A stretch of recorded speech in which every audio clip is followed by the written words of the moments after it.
நம்ம இது எங்கே பாது இந்த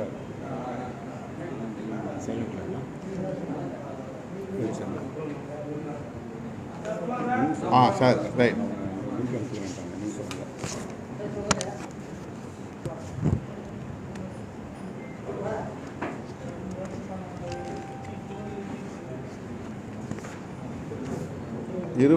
ரெண்டாயிரத்தி 25ஆம் ஆண்டுக்கான விடுதலை சிறுத்தைகள் கட்சியின் விருதுகளை அறிவிப்பு செய்வதில் மகிழ்ச்சி அடைகிறோம். விடுதலை சிறுத்தைகள் கட்சியின் சார்பில் தமிழகம் மற்றும் இந்திய அளவில் ஆண்டுதோறும் பல்வேறு தளங்களில் சாதனைகள் படைத்த சான்றோருக்கு விருதுகள் வழங்கி சிறப்பித்து வருகிறோம்.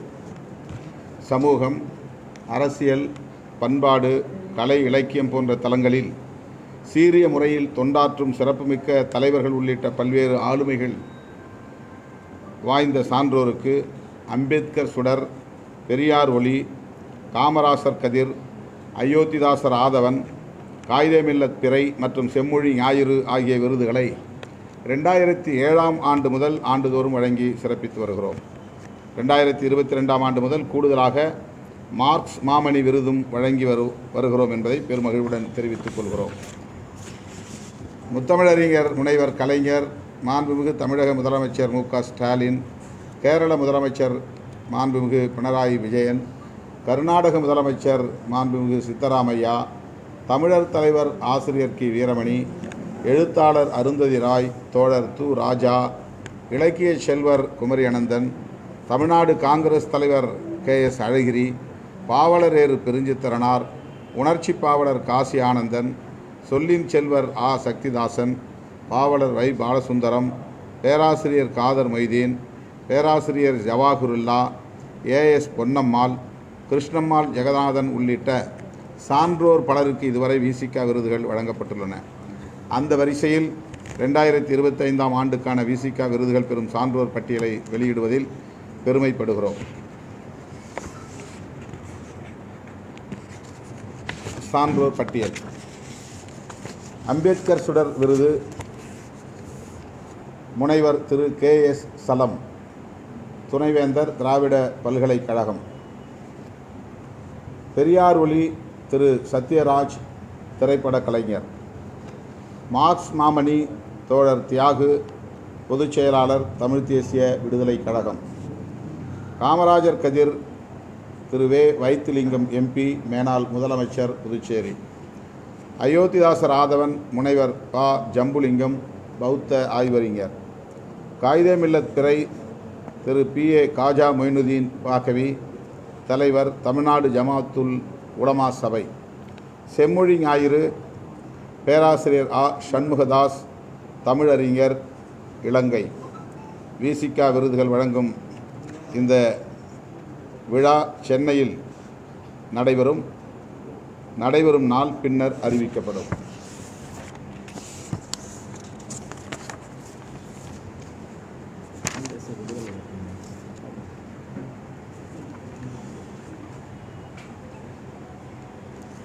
காஷ்மீரில் நடந்துள்ள பயங்கரவாத தாக்குதல், படுகொலை மிகவும்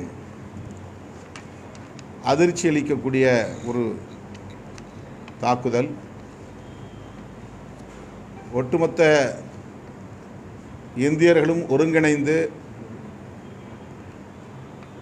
இத்தகைய பயங்கரவாதத்தை தடுப்பதற்கு இந்திய ஒன்றிய அரசுக்கு உறுதுணையாக இருக்க வேண்டும் என்று விடுதலை சிறுத்தைகள் கட்சி வேண்டுகோள் விடுக்கிறது, அழைப்பு விடுக்கிறது. அதே வேளையில் இத்தகைய பயங்கரவாத தாக்குதல் அந்த பகுதிகளில் நடைபெறாது, பயங்கரவாதத்தை முற்றாக ஒழித்துவிட்டோம், அங்கு ஜனநாயகம் தழைத்தோங்கி இருக்கிறது, அமைதி நிலவுகிறது, சுற்றுலா பயணிகள் காஷ்மீருக்கு சென்று வரலாம் என்றெல்லாம் நமது இந்திய ஒன்றிய உள்துறை அமைச்சர் மாண்புமிகு அமித்ஷா அவர்கள் உறுதியளித்தார். அரசமைப்பு சட்டம் உறுப்பு எண் 370ஐ அரசமைப்பு சட்டத்திலிருந்து நீக்கம் செய்துவிட்டு ஜம்மு காஷ்மீரை யூனியன் பிரதேசங்களாக உடைத்து அங்கே அமைதியை நிலைநாட்டிவிட்டோம், பயங்கரவாதத்தை ஒழித்துவிட்டோம் என்றுதான் நம்முடைய உள்துறை அமைச்சர் அவர்கள் உலகாங்கிதம் அடைந்தார். ஆனால் அதற்கு பிறகுதான் இத்தகைய கொடூரம் அரங்கேறி இருக்கிறது. அரசமைப்பு சட்டம் உறுப்பு எண் 370ஐ நீக்கினாலும் கூட அங்கே பயங்கரவாதம் தொடரும் என்பதைத்தான் இந்த கொடூர நிகழ்வு நமக்கு உணர்த்துகிறது. பாரதிய ஜனதா கட்சியின் மூத்த தலைவர்களில் ஒருவர் சுப்பிரமணிய சுவாமி அவர்களே இது குறித்து கருத்து சொல்லுகிற போது, இந்திய ஒன்றிய அரசின் உளவுத்துறை மற்றும் பாதுகாப்புத்துறை தோல்வியடைந்திருக்கிறது, உள்துறை அமைச்சரை பதவி நீக்கம் செய்ய வேண்டும் என்று குறிப்பிட்டிருக்கிறார். 2008 புல்வாமா தாக்குதல் நடந்தபோது அன்றைக்கு உள்துறை அமைச்சராக இருந்த திரு சிவராஜ் பாட்டீல் அவர்கள் அந்த தாக்குதலுக்கு பொறுப்பேற்று உள்துறை அமைச்சர் பொறுப்பிலிருந்து விலகினார். இது ஒரு முன்மாதிரி நிகழ்வு என்பதை அனைவரும் அறிவோம். அதன் அடிப்படையில் தான் விடுதலை சிறுத்தைகள் கட்சியின் சார்பிலே நாங்கள் வலியுறுத்துகிறோம். இந்திய ஒன்றிய உள்துறை அமைச்சர் அமித்ஷா அவர்கள் இந்த தாக்குதலுக்கு பொறுப்பேற்று, இந்த பெரும் துயரத்திற்கு பொறுப்பேற்று பதவி விலக வேண்டும் என்று கேட்டுக்கொள்கிறோம். இது அரசியல் நோக்கத்தின் அடிப்படையில் சொல்லப்படுகிற கருத்து அல்ல. நாட்டின் பாதுகாப்பை முன்னிறுத்தி கவலையோடு நாங்கள் முன்வைக்கக்கூடிய ஒரு கருத்து. பிரதமர் சவுதி அரேபியா சுற்றுப்பயணத்தை முடித்துக்கொண்டு வேகமாக நாடு திரும்பினார். நேரடியாக பிரதமர் அங்கே சுற்றுலா பயணிகள் படுகொலை செய்யப்பட்ட இடத்திற்கு விரைவார் என்று எதிர்பார்த்தோம். ஆனால் அவர் பீகாரிலே தேர்தல் பிரச்சாரத்தில் ஈடுபட்டு வருகிறார். உள்ளபடியே அதிர்ச்சி அளிக்கிறது. உள்துறை அமைச்சர் அங்கே போயிருக்கிற போது பிரதமர் அங்கே போக வேண்டிய தேவையில்லை என்று சிலர் வாதிடலாம். இவ்வளவு பெரிய துயரம் நிகழ்ந்திருக்கிற சூழலில் அமைச்சரவை கூட்டத்தை கூட்டி பேசிய பிரதமர் அவர்கள் அந்த பகுதிக்கு நேரிலே சென்றிருந்தால் இன்னும் நமக்கு ஒரு ஆறுதலாக அமைந்திருக்கும். ஆனால் இந்த தாக்குதலை பீகார் சட்டமன்ற தேர்தலுக்கான பிரச்சாரத்திற்கு பயன்படுத்துகிறார்கள் என்பதுதான் அதிர்ச்சி அளிக்கக்கூடிய கசப்பான உண்மையாக இருக்கிறது. இது நாட்டின் பாதுகாப்பை கருத்தில் கொண்டு நாங்கள் இந்த கருத்தை முன்வைக்க விரும்புகிறோம்.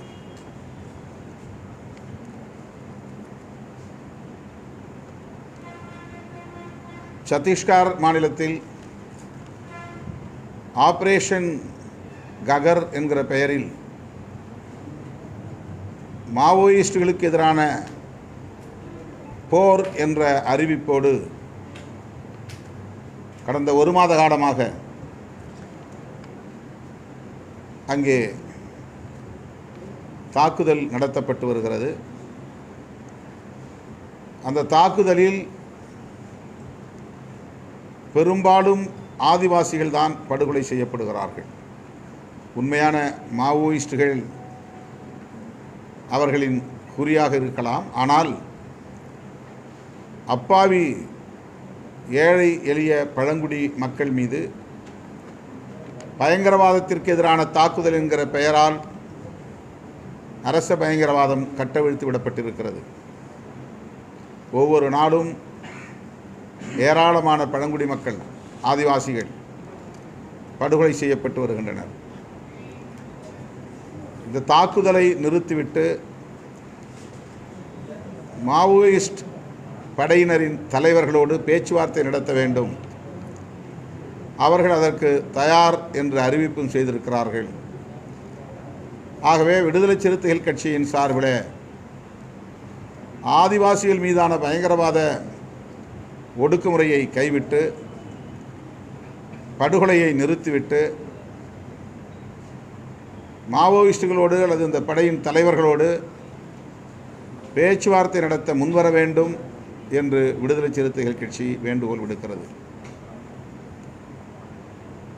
அந்த வனங்களை ஆக்கிரமிக்கவும்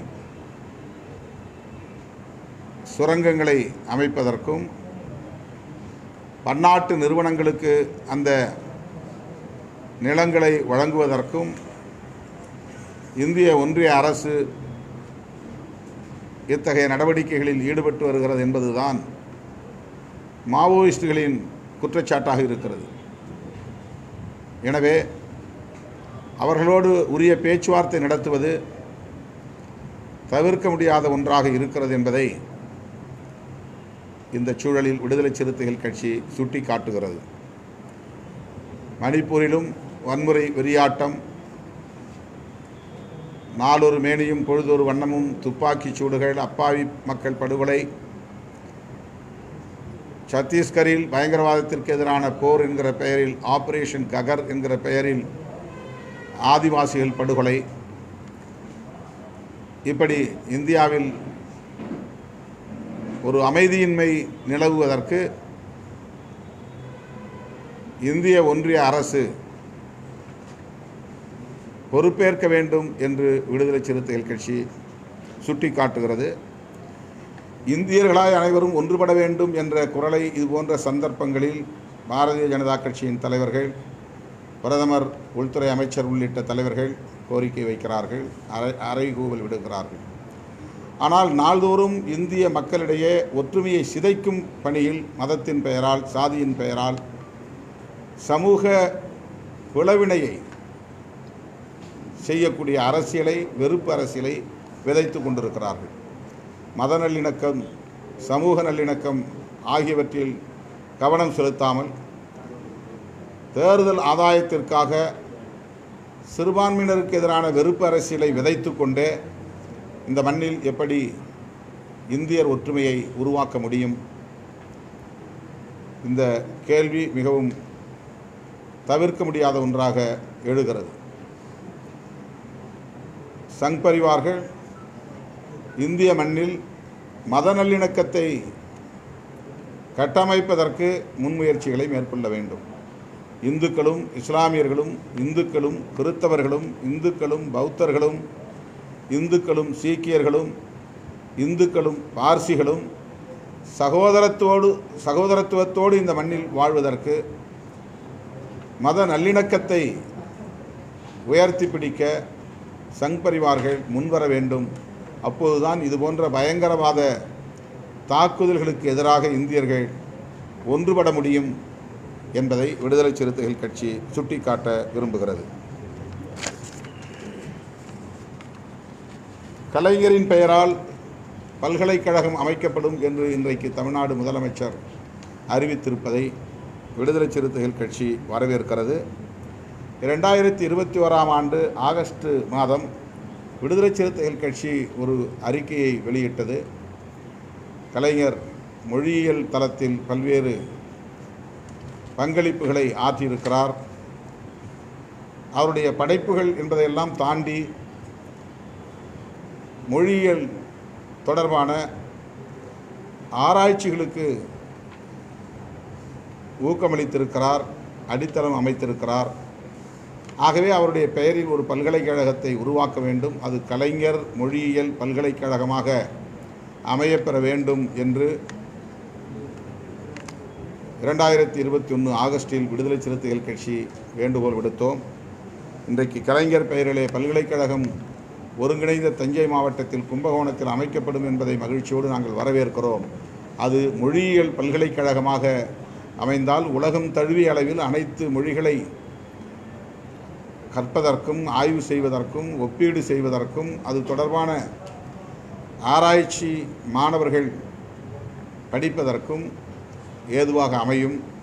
சர்வதேச அளவிலான புகழ்பெற்ற ஒரு பல்கலைக்கழகமாக அது அமையும் என்கிற தொலைநோக்கு பார்வையோடு இந்த வேண்டுகோளை விடுதலை சிறுத்தைகள் கட்சி முன்வைக்கிறது.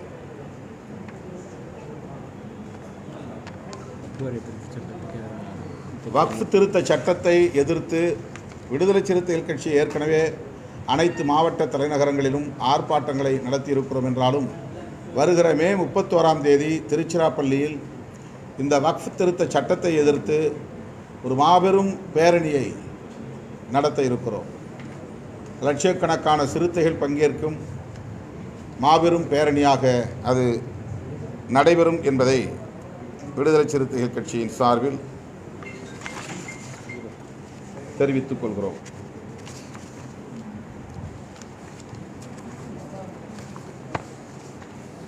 அடுத்து, கல்வி நிறுவனங்களில் சாதிய அரசியல் பரவுகிறது. இளம் பிஞ்சுகளின் உள்ளத்தில் சாதி அடிப்படையிலான வெறி ஊட்டப்படுகிறது. இதனால் நான்குநேரி சின்னதுரை தாக்கப்பட்ட போது ஓய்வு பெற்ற நீதியரசர் கே. சந்துரு அவர்களின் தலைமையில் ஒரு குழுவை தமிழ்நாடு அரசு அமைத்தது. அந்த ஆணையம் விரிவான ஆய்வுகளுக்கு பின்னர் அறிக்கை ஒன்றை முதலமைச்சருக்கு தமிழ்நாடு அரசுக்கு அளித்திருக்கிறது. நீதிபதி கே. சந்துரு அவர்களின் தலைமையிலான அந்த ஆணையத்தின் அறிக்கையை தமிழ்நாடு அரசு நடைமுறைப்படுத்த முன்வர வேண்டும். கர்நாடகா, தெலுங்கானா மாநிலங்களில் ரோஹித் வெமுலா பெயரில் இத்தகைய சட்டங்களை கொண்டு வர வேண்டும் என்று அந்த மாநில அரசுகள் முன்வந்திருக்கிற சூழலில் தமிழ்நாடு அரசும் நீதிபதி சந்துரு தலைமையிலான அறிக்கையை அடிப்படையாக கொண்டு ரோஹித் வெமுலா சட்டம் ஒன்றை இயற்ற வேண்டும் என்று விடுதலை சிறுத்தைகள் கட்சியின் சார்பில் வேண்டுகோள் விடுக்கிறோம். மதுரை உயர்நீதிமன்ற கிளை அரசியல் கட்சிகளின் கொடிகளை அகற்ற வேண்டும் என்று ஆணையிட்டிருப்பது ஜனநாயகத்தின் குரல் வலையை நெரிக்கிற ஒரு செயலாக உள்ளது. இதை எந்த வகையிலும் ஏற்க முடியாது. தமிழ்நாடு அரசு இதை எதிர்த்து மேல்முறையீடு செய்ய வேண்டும். விடுதலை சிறுத்தைகள் கட்சியின் சார்பில் இதனை எதிர்த்து வழக்கு தொடுக்க உள்ளோம். விடுதலை சிறுத்தைகள் கட்சி போன்ற சமூக நீதி இயக்கங்களின் நடவடிக்கைகளை வெகுவாக முடக்குவதற்கு இது போன்ற தீர்ப்புகள் அல்லது ஆணைகள் ஏதுவாக அமைந்துவிடும். எனவே இந்த தீர்ப்பை எதிர்த்து தமிழ்நாடு அரசே மேல்முறையீடு செய்ய முன்வர வேண்டும் என்று விடுதலை சிறுத்தைகள் கட்சி வலியுறுத்துகிறது.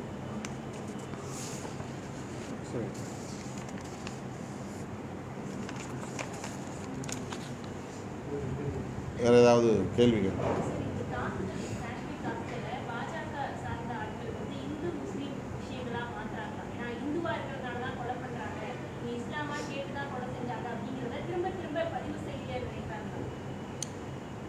அதில் குதிரை சவாரி செய்யக்கூடிய ஒரு தொழிலாளி சையது ஹுசேன் என்பவர் கொல்லப்பட்டிருக்கிறார். காயமடைந்த பல சுற்றுலா பயணிகளை அந்த பகுதியில் வாழக்கூடிய இஸ்லாமியர்கள் காப்பாற்றியிருக்கிறார்கள். இந்துக்களும் இஸ்லாமியர்களும் பகையில்லாமல் சகோதரத்துவத்தோடு நமது மண்ணில் வாழ்ந்து வருகிறார்கள் என்பது யாராலும் மறுக்க முடியாது. பாஜக வளரத் தொடங்கிய பிறகுதான் ஆர்எஸ்எஸ்ஸின் இந்த வகுப்புவாத அரசியல் இந்துக்களையும் இஸ்லாமியர்களையும் பகைவர்களாக முன்னிறுத்துகிற அரசியல் நாளுக்கு நாள் அதிகரித்து வருகிறது. காஷ்மீரில் நடக்கிற பயங்கரவாத நடவடிக்கைகளுக்கு இந்து முஸ்லீம் இடையிலான மத அடிப்படையிலான முரண்பாடு, மக்களுக்கு இடையிலே நிலவுகிற முரண்பாடு என்பதை போன்ற தோற்றத்தை உருவாக்குவது ஏற்புடையதல்ல. இது அரசியல் காரணங்களால் விளைந்த ஒரு பயங்கரவாத போக்காகும். அதனை அரசியல் ரீதியாகவே தீர்க்க வேண்டும், தீர்வு காண்பதற்கு முயற்சிக்க வேண்டும். மீண்டும் அதை இந்து முஸ்லீம் பிரச்சனையாக பேசுவது பாஜகவினுடைய அரசியல் ஆதாயத்திற்கு பயன்படுமே தவிர தீர்வுக்கு பயன்படாது. காங்கிரஸ் ஆட்சியிலேயே இது போன்ற தீவிரவாத தாக்குதல் சம்பவம் நிறைய நடந்திருக்கு. அப்ப எல்லாம் நிறைய அமைச்சர் வந்து பதவி ராஜினாமா பண்ணாங்க. இப்போ மட்டும் அமித்ஷா பதவி வரணுன்றதுக்கான காரணம் இல்லை, சிவராஜ் பாட்டீல் காங்கிரஸ் ஆட்சியில் தான் அமைச்சராக இருந்தார். இல்லை, தொடர்ந்து காங்கிரஸ் ஆட்சி அவர் புல்வாமா தாக்குதலில் அவர் பதவி விலகி இருக்கார். மும்பை தாக்குதல், மன்னிக்கணும், மும்பை தாக்குதல் தொடர்ந்து சார் இப்போ சட்ட ஒழுங்கு பிரச்சனையாக இருக்கட்டும், நாட்டு உள்நாட்டு விவகாரமாக இருக்கட்டும், தொடர்ந்து எல்லாமே ஒரு அணியில் இருக்கக்கூடிய நேரத்தில் இது போன்ற ஒரு குற்றச்சாட்டு வைக்கும்போது ஒரு அணியில் இருக்க முடியாத அளவுக்கு தானே பிஜேபி இங்கே அரசியல் பண்ணுறாங்க. ஒவ்வொரு நாளும் இந்து முஸ்லீம் பிரச்சனையை உருவாக்குறாங்க. மத நல்லிணக்கத்துக்கு எதிரான அரசியலை தொடர்ந்து விதைக்கிறார்கள், வெறுப்பு அரசியலை தொடர்ந்து பரப்புகிறார்கள். அப்புறம் எப்படி இங்கே சகோதரத்துவம் இருக்கும், இந்தியங்கிற ஒற்றுமை இருக்கும்? சொந்த நாட்டு மக்களையே அந்நியர்களாக நடத்துகிற போக்கு பாஜக ஆட்சிக்கு வந்த பிறகுதான் அதிகரித்திருக்கிறது. இங்கே வாழக்கூடிய இஸ்லாமியர்களும் கிறித்தவர்களும் அந்நியர்களா, அந்நிய நாடுகளிலிருந்து இங்கே வந்த அகதிகளா? அவர்கள் இந்த நாட்டு மக்கள் தானே. அவர்களுக்கு எதிரான வெறுப்பை தொடர்ந்து விதைத்து கொண்டே இங்கே அனைவரும் ஒற்றுமையாக இருப்போம் என்றால் எப்படி முடியும்? இது எவ்வளோ பெரிய முரண்பாடு! ஒற்றுமையாக இருக்க வேண்டும் என்று தான் நாம் விரும்புகிறோம். அதைத்தான் விடுதலை சிறுத்தைகள் கட்சியும் வலியுறுத்துகிறது. சகோதரத்துவத்தை உயர்த்தி பிடிக்க பாஜக முன்வர வேண்டும், மத நல்லிணக்கத்தை பாதுகாக்க வேண்டும், அதற்குரிய செயற்பாடுகளை, செயல் திட்டங்களை வரையறுக்க வேண்டும் என்பதுதான் விடுதலை சிறுத்தைகள் வைக்கிற வேண்டுகோள் பாஜகவுக்கும் ஆர்எஸ்எஸ்க்கும்.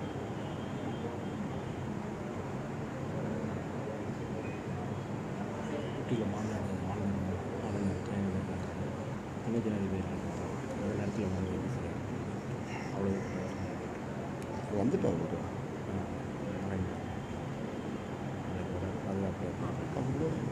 பாகிஸ்தானுடைய கவர்மெண்ட் ஆஃப் பாகிஸ்தான் எக்ஸ்கலத்தை எது? பாகிஸ்தானோட அரசோட எக்ஸ்கல பக்கத்தை இந்தியாவில் முடக்கப்பட்டிருக்கு. அரசால இந்திய அரசால இல்லை, அது அவங்க செக்யூரிட்டி ரீசனுங்கிற அடிப்படையில் சில நடவடிக்கைகள் எடுத்திருக்கிறாங்க. வாகா பார்டர், அட்டாரி பார்டர்லாம் க்ளோஸ் பண்ணியிருக்கிறாங்க. அந்த மாதிரி தூதரகங்களில் இருக்கக்கூடிய அதிகாரிகள் வெளியேற வேண்டும், பாகிஸ்தானில் இருக்கக்கூடிய இந்திய தூதரக அதிகாரிகள் இங்கே வர வேண்டும் என்றெல்லாம் சில நடவடிக்கைகள் எடுத்திருக்கிறார்கள். அதனுடைய பின்னணி நமக்கு தெரியாது. நாட்டின் பாதுகாப்பு கருதி அரசு எடுத்திருக்கிற இந்த நடவடிக்கைகளை நாம் விமர்சிக்க முடியாது.